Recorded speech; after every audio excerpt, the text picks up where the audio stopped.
I see no difference between a male driving a car or a female driving the car. If you can control a car, you can race.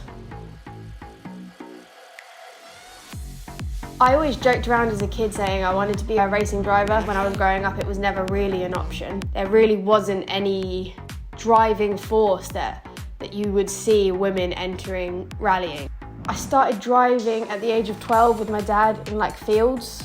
He taught me how to drive, he taught me how to do handbrake turns. And then when I was 16, I tried it around the field and fell in love with it. Something just clicked and I knew that that was something I had to do. Anything's possible. You can land wrong on a jump. Anything can set off a roll in a car.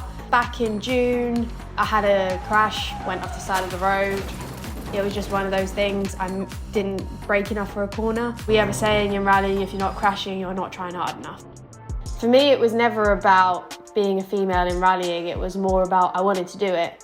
And I'm a person, so why can't I? They look at me and go, you don't look like a rally driver. And I was like, well, I'm not really sure what you think a rally driver should look like. Is there a specific stereotype? Rest into 1 left and short 3 right. There's times where I'm the only female competing out of 150 cars. I get comments from men all the time and you just sort of ignore it. Just stupid things like, how the hell do you get in a car with a rack like that? And you're just sort of like, shouldn't be saying this. I know we shouldn't have to deal with it, but at the end of the day, we have to realise motorsport's still predominantly male.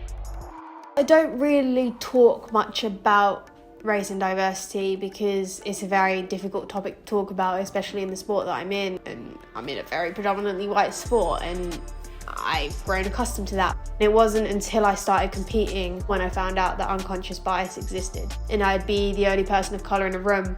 How is this still a thing? Is it the fact that people of colour look at the sport and go, not for me because it's so predominantly white? Is it cultural? I know my family gets asked by family friends, how do you let your daughter do sport? Sport's not viable. Their expectations are academic. 1 left flat, T80, 3 right. At the end of the day, people don't know / can't change what they don't understand. And I think that's a big part of it is no one understands and there needs to be more research done to find out what is the problem.